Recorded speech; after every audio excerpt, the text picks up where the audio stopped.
قرآن پاک دنیا کی وہ عظیم الشان کتاب ہے، وہ نسخہ کیمیا ہے کہ جب لوگ چاہیں گے کہ ہمارے دل بدل جائیں، ذہن بدل جائیں، روحیں ٹھنڈی ہو جائیں اور ہمیں وہ نسخہ ہاتھ آئے کہ جس کی بدولت ہم پوری دنیا پہ چھا کے وقت گزاریں، تو پھر انہیں قرآن پاک سے رشتہ جوڑنا پڑے گا۔ جب انسان بہت زیادہ تھک جاتا ہے نا زندگی کی دوڑ میں، اور کئی دفعہ وہ بہت ساری چیزوں سے اکتا جاتا ہے، کروڑوں اربوں روپیہ اس کے پاس ہوتا ہے، تو وہ پلٹ کر کسی درویش کے قدموں میں آ کے بیٹھتا ہے کہ بس ہو گئی ہے، اب کوئی ایسا وظیفہ پڑھیں کہ میرے دل سے دنیا نکل جائے اور دین آ جائے، کوئی ایسا جملہ بولیں، کوئی ایسی نصیحت کریں۔ تو ہر آدمی، ہر شخص اپنے علم اور اپنے عمل کی تاثیر کے ساتھ بات کرتا ہے، اور بہت سارے لوگ ایسے ہوتے ہیں کہ جن کی زبان سے نکلے ہوئے جملے واقعی تاثیر کا کام کرتے ہیں اور دل بدل جاتے ہیں۔ تو جب ایک عام آدمی کی گفتگو کا یہ حال ہے تو بتلائیے پھر رب کریم کے کلام کا کیا حال ہوگا۔ جب انسان اس کی تاثیر پر توجہ کرتا ہے نا، قرآن پاک کی تاثیر پر، شرط یہ ہے کہ دل لگا ہوا ہو قرآن پاک کے ساتھ۔ میں اکثر دوستوں سے یہ کہتا ہوں کہ ہمارے لوگ حضرت میاں محمد بخش صاحب رحمۃ اللہ علیہ کے شعروں پہ رو پڑتے ہیں کیونکہ انہیں سمجھ آ رہی ہوتی ہے۔ اگر ہم نے قرآن مجید سمجھایا ہوتا، اگر قوم کو اس طرف لگایا ہوتا، سمجھایا ہوتا، یہ شکوہ کر کے گزرنا تو آسان ہے کہ لوگ توجہ نہیں کرتے، لیکن کبھی کبھی مجھے اپنے آپ پہ بڑا شکوہ آتا ہے کہ ہم یہ کام کرتے بھی تو بڑا کام ہے نا، ہمارا مزاج بھی تو تھوڑا الگ ہے نا۔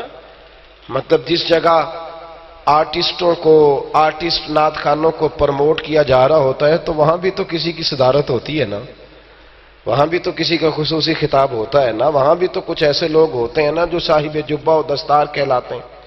ایسا تو نہیں کہ خود بخود سارے لوگ پروان چڑھ گئے ہیں، کچھ تو ہے نا جس کی پردہ داری ہے۔ بھائی قرآن مجید کی تاثیر اتنی شاندار ہے کہ مولا علی شیر خدا کرم اللہ تعالی، بیٹھ جائیں بھائی، بیٹھ جائیں، آپ بیٹھے نیچے۔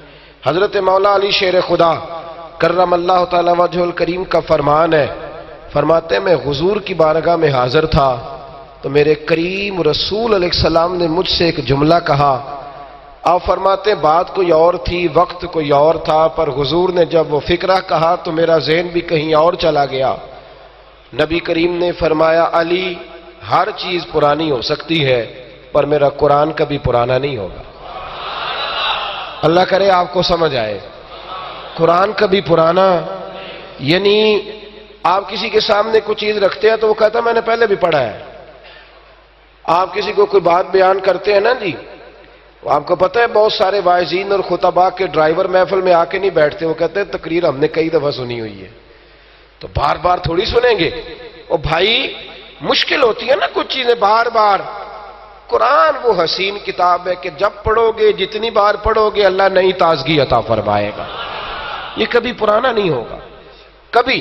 اس کی ایک تاثیر ہے، اللہ کے کلام کی ایک، بندہ عمل والا ہو نا، عمل والا، وہ سادی بات بھی کرے سادے لفظوں میں تو وہ تاثیر بن جاتی ہے، لوگ بدل جاتے ہیں۔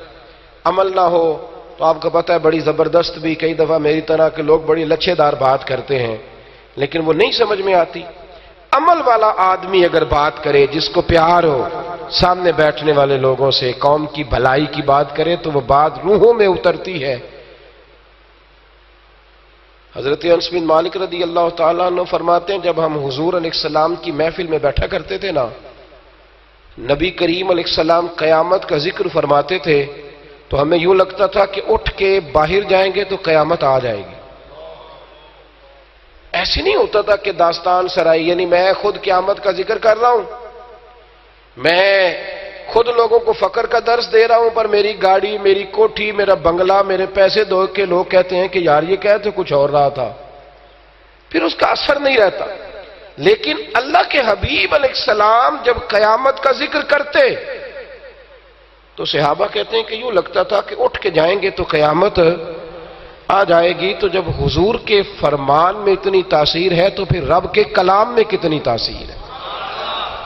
ایک حدیث ہمیں ملتی ہے، اس کے راوی بھی حضرت انس بن مالک رضی اللہ تعالیٰ عنہ ہیں، فرماتے ہیں ایک دن حضرت موسیٰ کلیم اللہ علیہ السلام نے رب کریم کی بارگاہ میں عرض کیا، اگر آپ کی توجہ موبائلوں سے زیادہ میرے ساتھ ہو جائے تو کام ذرا بن جائے گا۔ ویسے بھی ہم نے قوم کو اور بھی کئی کام کرانے ہیں، سب کو صحافی تھوڑا بنانا ہے، مطلب کوئی ضروری ہے کہ اب سارے صحافی بنیں گے؟ اور بھی غم ہے زمانے میں محبت کے سوا، تو کچھ اور بھی تو شعبے ہیں نا جی، ان میں بھی تو کام کرنا ہے نا، مہربانی فرمائیں۔ اب تو عجیب و غریب منطق ہے۔ ایک بڑے درویش عالم ہے، میرے دوست ہیں، ایک جگہ میں موجود تھا تو کچھ سنگیوں سمیت آ گئے۔ پیار کی بات ہوتی ہے نا، کچھ لوگوں سے جب وہ ملتے ہیں تو بس طبیعت خوش ہو جاتی، تو وہ مجھے ملے تو ملنے، آپ کو پتہ ہے میں تو کئی دفعہ بڑا پریشان ہوتا ہوں، مطلب پہلے یہ ہوتا تھا کہ لوگ کہتے تھے میں نے دن میں اتنے نفل پڑھے ہیں، اتنی عبادت کی، اتنے سپارے پڑھے ہیں۔ اب ہم سے کو پوچھے تو ہم یہ بتا سکتے ہیں کہ 150 تصویر کھنچوائی ہے، کیونکہ جس نے گھر بلایا اس نے بھی کھینچی ہے، جو رستے میں ملا ہے اس نے بھی کھینچی ہے، جس نے بڑی شوق سے گاڑی روکی ہے اس نے بھی فوٹو ہی کھینچی۔ تو وہ صاحب مجھے کہنے لگے کہ یہ بچوں کی خواہش ہے ذرا آپ کے ساتھ تصویر کھنچوانے کی، تو میں کہ تسی پھر ذرا سائڈ تے ہو جو وچوں، کیونکہ انہاں بچیاں دی جو خواہش ہے تہاڈی تے کوئی نہ نا، تو اتنا ضروری نہیں یار۔ اب مطلب ویسے بھی یہ مطلب ضرورت کے لیے اس کا فتویٰ تھا، ورنہ جو محتاط علماء ہیں وہ تو پسند ہی نہیں کرتے سرے سے۔ تو میری طرح کے لوگ ہیں جو بس ٹھیک ہے سب کچھ ہو رہا ہے، ورنہ مشائخ تو قائل ہی نہیں ہے اس کے۔ اللہ تعالیٰ سمجھنے کی توفیق عطا فرمائے۔ آپ میری بات پہ توجہ کریں جو بات آپ سے کر رہا ہوں۔ حضرت انس بن مالک فرماتے ہیں کہ حضرت موسیٰ کلیم اللہ علیہ السلام جب رب کی بارگاہ میں جاتے تھے نا کوہ طور میں، کوہ طور پر ملاقات ہوتی تھی تو بڑا اثر قبول کرتے تھے۔ رب کریم کی گفتگو، اللہ کی گفتگو بڑا اثر قبول کرتے، پسینہ آ جاتا۔ کئی دفعہ ان کے وجود پر کیف طاری ہوتا، تو ایک دن عرض کرنے لگے کہ یا اللہ یہ جو تو میرے ساتھ بات کرتا ہے تو یہ تیرے کلام کا اصل انداز ہے، اصل انداز ہے۔ تو رب کریم نے فرمایا موسیٰ اگر میں اصل کلام میں تیرے ساتھ بات کروں تو آپ برداشت کیسے کریں گے؟ یہ تو میں اپنے کلام پر 30,000 پردے ڈال کر آپ کے ساتھ بات کرتا ہوں۔ یہی بہتر ہے کہ پردوں میں وہ پردہ پوش رہے، وہ اگر پردے اٹھا دے تو کسے ہوش رہے۔ کہا ابھی تو 30,000 پردے کلام پر، پھر بات ہوتی ہے۔ رب کریم نے فرمایا لو انزلنا ھذا القرآن علی جبل لرأیتہ خاشعا متصدعا من خشیۃ اللہ۔ قرآن سنتے ہو تو کبھی قرآن مجید کے مفاہیم پر بھی غور کیا کریں۔ فرمایا یہ قرآن اگر ہم پہاڑوں پر نازل کرتے تو یہ اللہ کے خوف سے ریزہ ریزہ ہو جاتے۔ اگر یہ پہاڑوں پر وَتِلْكَ الْأَمْثَالُ نَضْرِبُهَا لِلنَّاسِ، اور یہ مثالیں بھی لوگوں کو سمجھانے کے لیے بیان کرتے ہیں تاکہ تمہیں سمجھ آئے کہ قرآن میں تاثیر کتنی ہے۔ قرآن مجید میں ایک اثر ہے، قرآن میں ایک کیف ہے، قرآن پاک میں ایک سرور ہے۔ ادھر دیکھیے میری طرف، قرآن پاک میں ایک لذت ہے، ایک مزہ ہے۔ اچھا قاری ہو نا قرآن پڑھنے والا اور سننے والا صاحب ایمان ہو تو آپ یقین کریں کہ کئی دفعہ دل کرتا ہے کہ یار چل اس طرح کر، تھوڑا اور پڑھ دے، چل تھوڑا سا اور پڑھ دے، تھوڑی اور توجہ کر، دل کرتا ہے، خواہش ہوتی۔ اچھا قاری، مسئلہ پتہ کیا بن گیا ہے؟ ذوق نہیں وہ والا رہا، مزاج نہیں رہا۔ حضرت مجدد الفسانی رحمت اللہ تعالی علیہ کا عرس ہوتا ہے نا سران شریف میں، تو وہاں صرف قرآن پاک کی تلاوت ہوتی ہے، صرف۔ آپ بول کیوں نہیں رہے؟ مشکل کام بتا دیا میں نے۔ اب تو آپ کو پتا ہے عرس تو رہ ہی نہیں گئے، اب تو میلے رہ گئے ہیں۔ تو اب اگر پیر صاحب صرف قرآن پاک کی تلاوت کرائیں گے تو پھر مرید کیسے بڑھیں گے؟ ان کو تو وہ پیری مریدی والے سارے شعر سنانے پڑتے ہیں جن کے اندر مرشد کا ادب، مرشد کے آستانے کی خدمت، وہ ساری داستان ساری کرنی چاہیے، ہونا چاہیے۔ میں اختلاف نہیں کرتا، صوفیانہ کلام کا تو میں بڑا شوقین ہوں، میرے پاس شاید ساری کتابیں ہوں، لیکن بھائی قرآن مجید کی فوقیت کا انکار کیسے کرو گے؟ قرآن مجید کے درجات کا انکار کیسے کرو گے؟ قرآن پاک کے ساتھ دلچسپیوں کا اظہار کیسے کرو گے؟ قرآن مجید فرقان حمید سے میں کہا کرتا ہوں کہ قرآن کے حافظ ہیں اللہ کے فضل سے، ہے نا جی آپ کے شہر میں بھی؟ چلو ایسے ایسے تو کریں تھوڑا سا، ہے نا یہاں بھی حافظ، قاری بھی ہیں، ترجمہ سنانے والے بھی ہیں اللہ کے فضل سے۔ قرآن مجید کی رموز بیان کرنے والے صوفیاء بھی ہماری جماعت میں ہمیشہ سے تھے اور انشاءاللہ ہمیشہ رہیں گے۔ رموز بیان کرنے والے لوگ بھی ہیں۔ ضرورت کس کی ہے؟ اب ضرورت یہ ہے کہ کچھ لوگ نا قرآن مجید سے عشق کرنے والے ملے، عوام میں سے کچھ لوگ ملے جو آ کے کہیں کہ یار مہربانی کرو ذرا کچھ آیتیں قرآن پاک کی سناؤ۔ یہ ایک باقاعدہ ذوق ہے، ایک باقاعدہ دیکھیں نا، ایک ذوق ہے کسی چیز کا، ایک ذوق ہوتا ہے۔ شاعر دو بیٹھے ہو نا تو وہ پہلے کے کلام سنانے کا مقصد یہ ہوتا ہے کہ اب دوسرے نے بھی سنانا ہے۔ جن کو شعر و شاعری سے دلچسپی ہے وہ سمجھ لیں، بلکہ بزرگوں نے لکھا ہے، جو شعراء میں بزرگ نے لکھا ہے کہ کراچی ساحل سمندر پہ ایک شاعر آگے آگے دوڑ رہا تھا تو ایک پیچھے دوڑ رہا تھا، اگلے والا تو نکل گیا تو پچھلے والے کو ایک صاحب نے روک لیا۔ اس نے کہا کیا مسئلہ، کیوں دوڑ رہے ہو؟ تو کہنے لگا وہ اپنی غزل سنا گیا، میری نہیں سن رہا، اس لیے دوڑ رہا ہوں کہ مہربانی کر میری بھی تو سننا، اسے پکڑ رہا ہوں۔ ایک ذوق ہوتا ہے نا جی۔ آپ یہ مطلب جو چارہ کاٹنے والے لوگ ہیں بھینسوں والے، ان سے آپ پوچھ لیں، ان کے پاس آپ دو اگر برابر میں مل جائیں تو ایک دوسرے کو نسخے بتاتے کہ نہیں بتاتے؟ یہ مزاج ہے۔ مطلب جی جو آدمی گاڑی رکھنے کا شوقین ہے اس کی طبیعت ہوتی ہے۔ تو جب کسی کو قرآن پاک سے محبت ہوتی ہے، امام راضی کہتے ہیں صحابہ جب بھی آپس میں ملتے تھے سورہ یاسر کی تلاوت کرتے تھے، جب بھی آپس میں ملتے تھے سورہ یاسر کی تلاوت کرتے تھے۔ حضرت انس بن مالک رضی اللہ تعالیٰ عنہ فرماتے ہیں میں مسجد نبوی سے نکلا، مجھے یہ بات کیا لینے دیں کہ میری طرح کے لوگ جو دین سے وابستہ ہیں وہ بھی اب ایک دوسرے سے ملتے ہیں تو اللہ تعالیٰ خیر کرے، ایک دوسرے کی جماعتوں پر ہی بحث کرتے ہیں۔ وہ جماعت کچھ نہیں کر رہی تو وہ جماعت۔ پرانے بزرگ ایک دوسرے سے ملتے تھے تو کہتے تھے کل فلاں آیت کا نیا معنی میری سمجھ میں آیا ہے، یار وہ فلاں تفسیر دیکھی ہے میں نے۔ ہمارے استاد گرامی صبح صبح جب کلاس میں آتے تھے نا اکثر ان کے ہاتھ میں شفا شریف ہوتی تھی، کہتے تھے یار رات ایک بات پڑھی ہے مزہ ہی آ گیا ہے، ذرا دیکھو تو صحیح کیا شاندار لکھا ہے بزرگوں نے۔ اب اس سے ترویج ہوتی تھی، طبیعت میں اشاعت ہوتی تھی چیزوں کی، مزاج نہیں۔ حضرت انس بن مالک رضی اللہ تعالیٰ عنہ فرماتے ہیں کہ میں مسجد نبوی سے باہر آیا تو ایک صحابی نا اپنا مکان بنا رہے تھے، دیواریں بلند کر لی تھی، چھت کے قریب پہنچے ہوئے تھے۔ میں مسجد سے نکل کے آ رہا تھا تو وہ نا رستے میں مجھے مل گئے، سلام کے بعد کہنے لگے انس مسجد سے آ رہے ہو؟ اپنا کام کر رہے ہیں، میں بھی گزرتا ہوں نا، لوگ کام کر رہے ہوتے ہیں، وہ بھی گزرے، چونکہ شوق تھا قرآن پاک کا، ایک دوسرے کے ساتھ قرآن مجید کی بات کرنے کا شوق تھا۔ فرماتے ہیں کہ میں ان کے قریب سے گزرا تو دیوار بنا رہے تھے تو فرمانے لگے انس مسجد نبوی شریف سے آئے ہو؟ ہاں وہاں سے آیا ہوں۔ کہا کوئی نئی آیت تو نہیں آئی حضور پہ؟ کوئی نئی آیت تو نہیں آئی؟ میری ملت کے جوانوں یہاں تو نئے ماڈل کا موبائل آئے تو شارٹ ہو جاتا ہے۔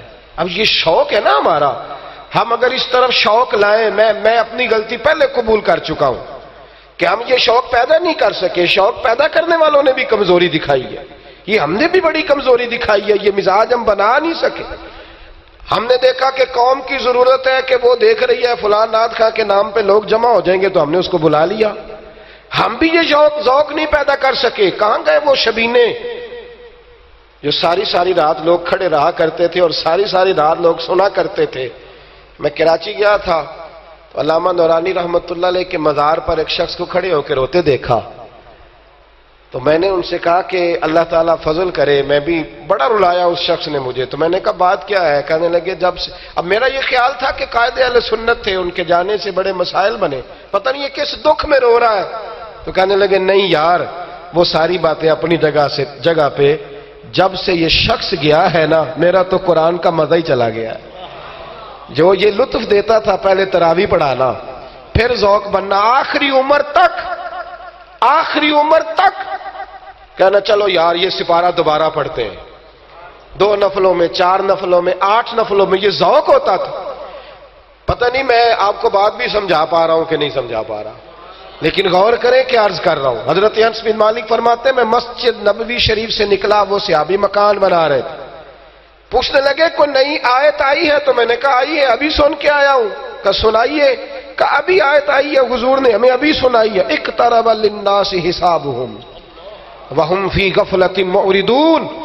رب فرماتا ہے لوگوں کے حساب کا وقت قریب آ گیا ہے، ابھی بھی غافل ہیں۔ اقترب للناس حسابهم، حساب کا وقت، حساب کا وقت، جس کی عمر 60 سال ہے اس کی تو 30 سال گزر گئی، تو باقی تو آدھی رہ گئی، اور جس کی 40 ہے اس کی تو بھائی 70% بیت گئی ہے، تھوڑی رہ گئی۔ اٹھ فریدا ستیا، داڑھی آ گئی پور۔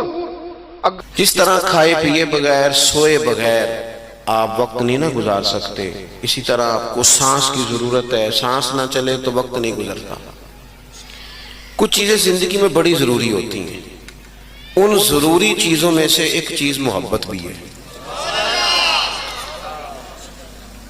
پیسے بھی گھر میں ہیں، دولت بھی ہے، بچے بھی ہیں، گھر بھی بڑا ہے، کاروبار بھی صحیح ہے، سارا کچھ ہے، بس میاں بیوی میں محبت نہیں۔ صحیح بتاؤ، ٹائم صحیح نکلتا ہے؟ آپ کا غور کرنا بتاتا ہے کہ نہیں صحیح نکلتا۔ آپ جب کھو گئے ہیں نا، وہ کسی نے کہا تھا جانے کس عمر میں جائے گی یہ عادت میری کہ روٹھنا اس سے تو اوروں سے الجھتے پھرنا۔ یہ گھر میں اگر آپ پریشان ہیں تو باہر بھی کوئی کام نہیں ہوتا، تکلیف میں رہتا ہے بندہ۔ محبت اتنا ضروری کام ہے کہ اگر گھر میں محبت ہو نا گھر والوں کی آپس میں، تو کچے مکان پہ بھی گزارا ہو جاتا ہے، تھوڑی آمدن پہ بھی گزارا ہو جاتا ہے، اتنا ضروری کام ہے۔ آپ کی بڑی اچھی جاب ہے، سیلری پیکج بڑا اچھا ہے، الاؤنسز بھی ملتے ہیں، سارا کچھ ٹھیک ہے، آپ کے اپنے ضلع کے اندر آپ کی نوکری ہے، سارا کچھ ٹھیک ہے، لیکن وہاں جو مینیجر صاحب ہیں ان سے بنتی نہیں، آپ کی عملے والوں سے بنتی نہیں۔ مجھے بتائیں کہ ساری آمدن ٹھیک ہونے کے باوجود دفتر جانے کو دل کرتا ہے؟ آپ بیٹھ جائیں گے، تشریف رکھیں، تھک جائیں گے، اللہ آپ کو بیٹھ جائیں، اللہ خوش رکھے۔ آپ سمجھیں اس بات کو کہ محبت کے بغیر گزارا نہیں۔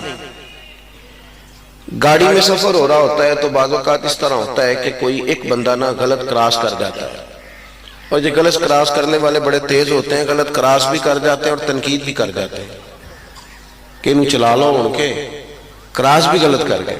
اب وہ ڈرائیور کا موڈ خراب ہو گیا، آپ کا سفر نہیں صحیح گزرتا، بندہ پریشان ہو جاتا ہے۔ چلیں یہ مثال اگر مشکل لگی ہے تو آسان مثال دے دیتا ہوں۔ یہ تو کڑی منڈے دا بیاہ رکھی دے نا، یہ بھی دعا منگی دی ہے کہ روٹی پوری آ جائے، یہ بھی دعا منگی دی ہے رشتہ دار کٹھے ہوئے نے کدھرے لڑ نہ پڑے۔ مانگتے کہ نہیں مانگتے یہ والی؟ کیوں؟ کہ کوئی تلخی نہ ہو جائے، سارا کام محبت سے ہو جائے۔ بات کی سمجھ آ رہی ہے؟ کوئی اس میں بدمزگی نہ پیدا ہو۔ محبت اتنا ضروری کام ہے، یہ آپ کے مذہبی سٹیجوں میں پتہ کیوں خرابی ہوتی ہے؟ یہاں بھی کئی دفعہ ٹینشن ہو جاتی ہے، اس لیے کہ انتظامیہ کے لوگ ہیں 26-27، بلکہ بعض کو پہ تو 80-82، تو ہر ایک نے ایک کی سفارش کر دی ہے، اس کو بھی کچھ کرا دو، اس کو بھی کچھ کرا دو، تو پھر وہ بیچارے محفل کرانے والے میں نے دیکھا بڑے پریشان ہو جاتے ہیں، اب میں نے کس کی ماننی ہے، کیا کرنا ہے۔ اور اگر ماحول تھوڑا سا مینٹین رکھا جائے، پیار کے ساتھ رکھا جائے، تو پھر اگر نیچے بیٹھنے والوں کو بھی مزہ آ رہا ہوتا ہے تو اسٹیج والوں کو بھی تھوڑا آ ہی جاتا ہے۔ شرط یہ کہ محبت ہو، کوئی کام بھی اگر بغیر محبت کے کرو گے نا وہ ٹھیک نہیں گزرے گا۔ آپ اپنی زندگی میں ہم میں تھوڑے تھوڑے تلخ ہو گئے، رویے سخت ہو گئے، حالانکہ اگر آپ دین کو پڑھیں تو دین سارا ہی محبت ہے۔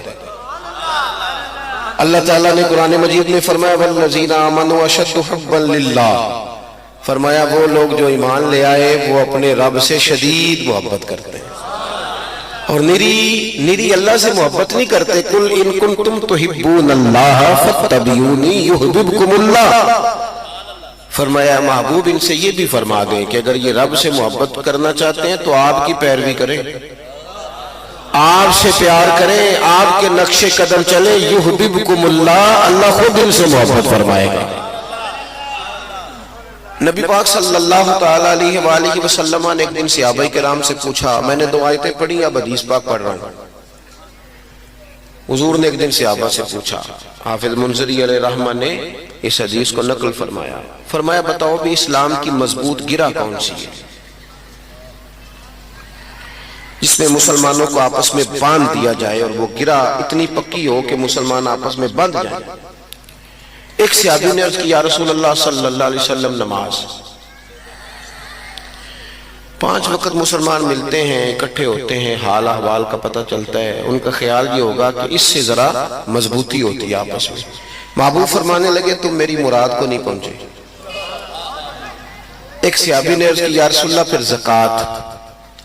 شارحین فرماتے ہیں وہ اس لیے انہوں نے کہا کہ امیر غریب کو دیتا ہے، آپس میں رشتہ بن جاتا ہے۔ حضور نے فرمایا تم میری مراد کو نہیں پہنچے۔ تو پھر ایک صحابی نے عرض کی یا رسول اللہ حج۔ جی مجھے کچھ کہا کہ حج کیوں؟ وہ اس لیے کہا، شارحین کہتے ہیں وہ اس لیے انہوں نے کہا کہ ایک میدان میں مسلمان ایک لباس پہن کے ایک دن اکٹھے ہوتے ہیں اور ایک بولی بولتے ہیں لبیک اللہم لبیک، تو یہ یکجہتی بتاتی ہے کہ حج ایک مضبوط گرہ ہے۔ نبی پاک علیہ السلام نے فرمایا تم میری مراد کو نہیں پہنچے۔ تو یا رسول اللہ پھر ہماری رعایت کر دیں، آپ ہی بتا دیں اسلام کی مضبوط گرہ کیا ہے۔ تو محبوب فرمانے لگے اسلام کی مضبوط گرہ ہے اللہ کی رضا کے لیے ایک دوسرے سے پیار کرنا، محبت کرنا، اور اس میں نہ لالچ نہ ہو، مادہ پرستی نہ ہو، اس میں کوئی چکر بازی دوسری نہ ہو، وہ خالص اللہ کی۔ اور اس عنوان پر پورا باب ہے کتب احادیث میں، اللہ کی رضا کے لیے محبت کرنی، اللہ کی رضا کے لیے عداوت رکھنی، پورا باب۔ ہم نہ بعض چھوٹی چھوٹی چیزوں کی وجہ سے تلخ ہو جاتے ہیں ہمارے رویے۔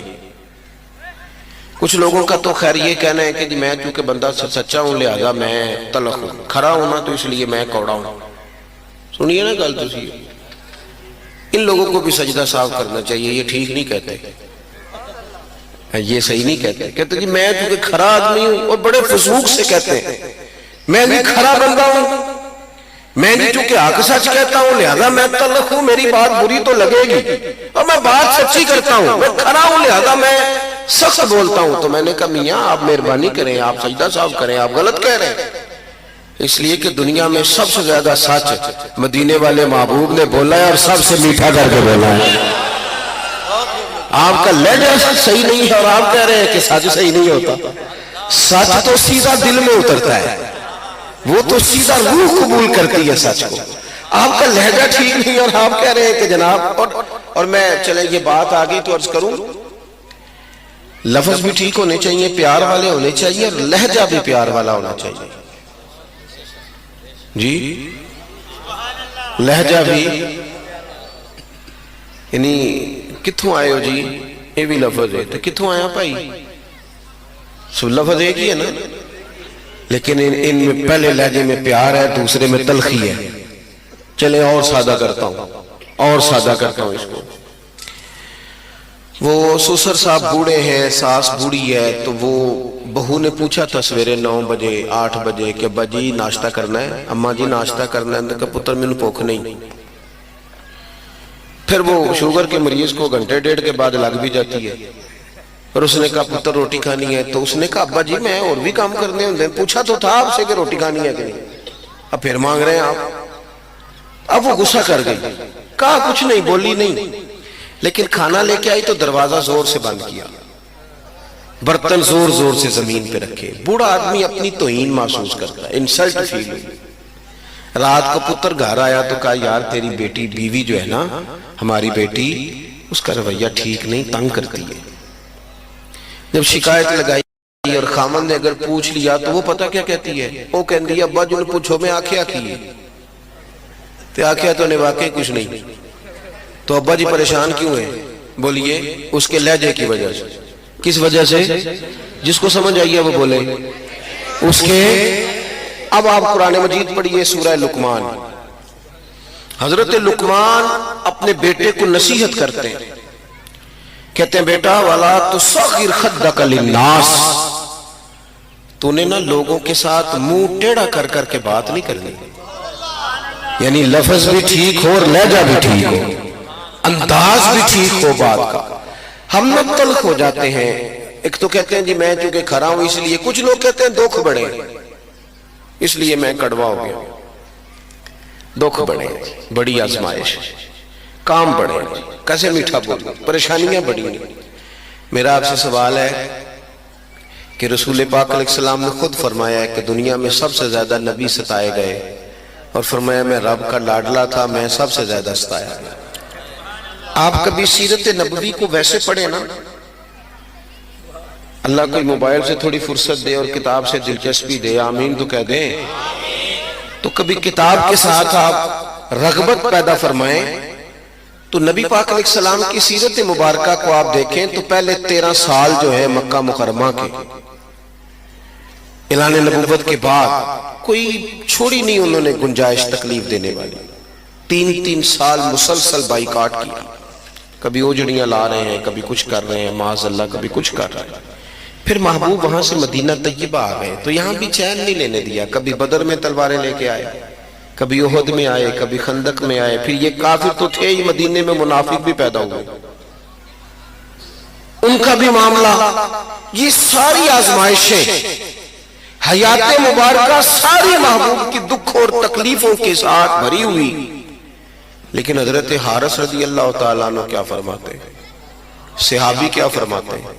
وہ فرماتے ہیں ہم نے مدینے والے محبوب کو جب بھی دیکھا مسکراتے ہی دیکھا۔ یعنی دکھوں میں جینا سیکھو یار، آزمائشوں میں جینا سیکھو، غربتوں میں بھی جینا سیکھو، اپنی زندگی کے اندر یار آپ انتظار کر رہے ہیں کہ بہت زیادہ پیسے آ جائیں گے تو پھر میں بچوں سے پیار کروں گا۔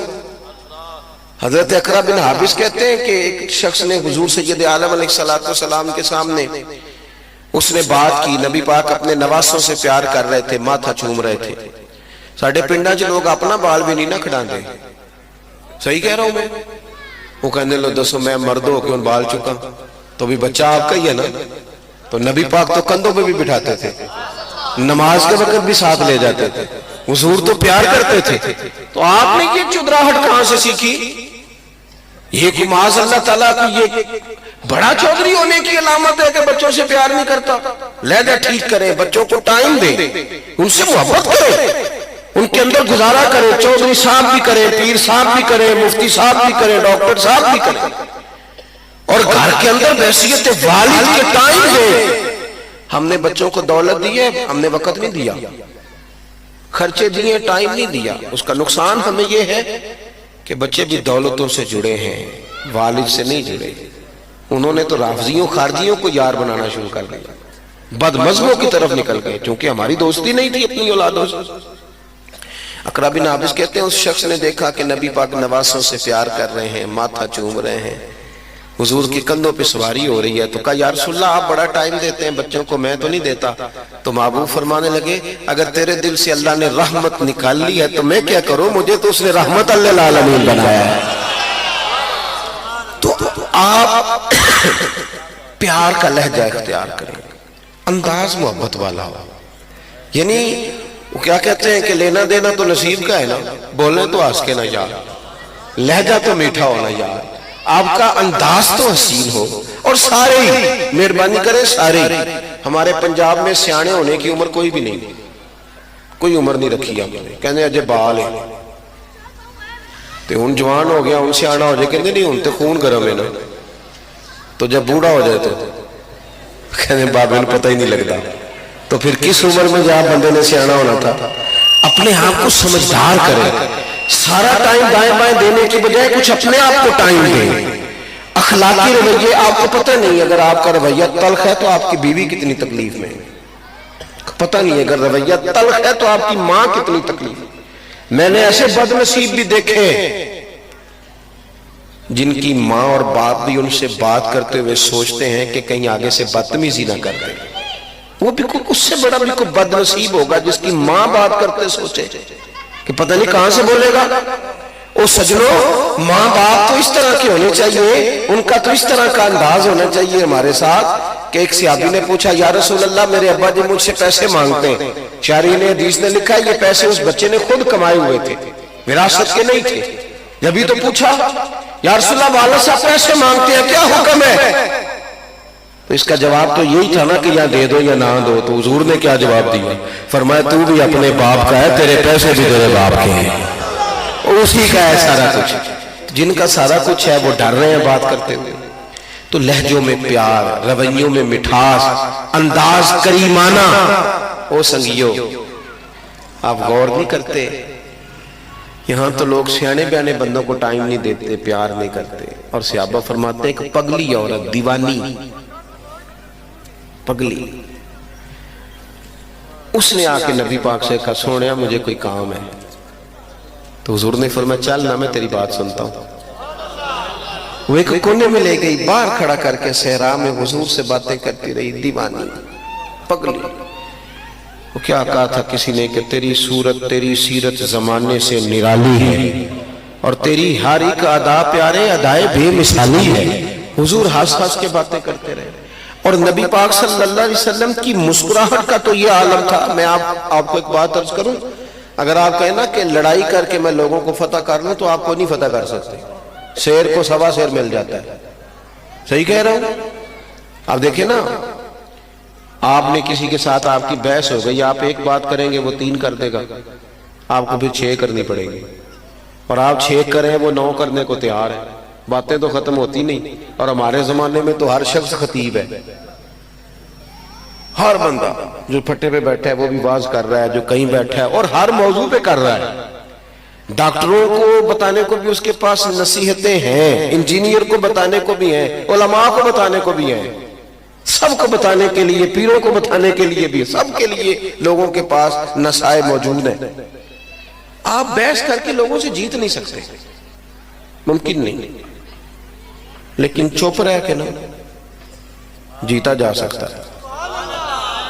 چپ رہ کے نا، ایک بندے نے 2 باتیں کی آپ چپ کر جائیں، وہ 3 کرے گا پھر چپ کر جائیں، 6 کرے گا تو پھر پتہ کیا کہے گا، وہ تو کوندا نہیں میں پاگل ہوں۔